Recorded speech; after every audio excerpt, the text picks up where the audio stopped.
In 2010, 18-year-old Devin Tops had graduated Kent Ridge High School. He'd earned a full-ride athletic scholarship to Eastern Washington University. He was headed there in the spring.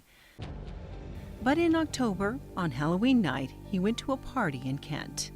It seemed like a really kind of good kid, normal teenage party, very manageable, cooperative people.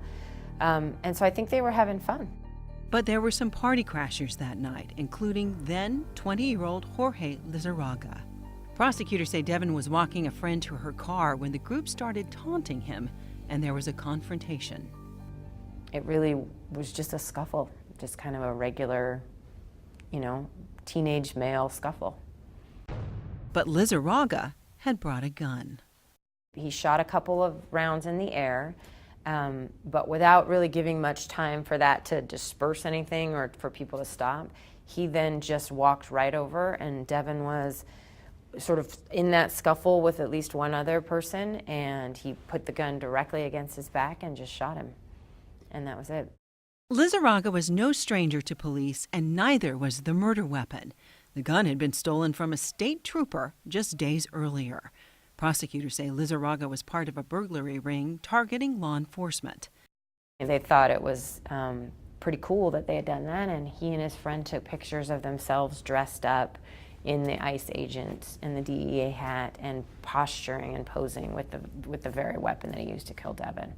Lizarraga was convicted of second-degree murder, but at the sentencing, he had little to say.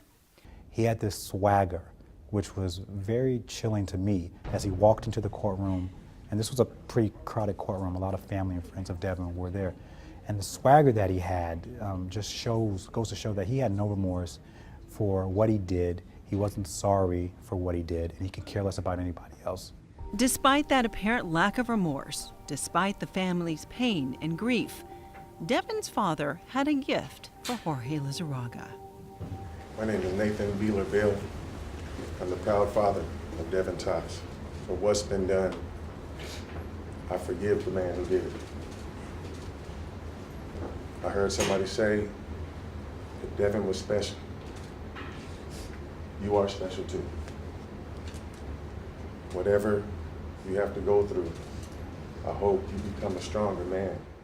When his father got up there and said, "I forgive you," I was amazed. I mean, I couldn't believe it.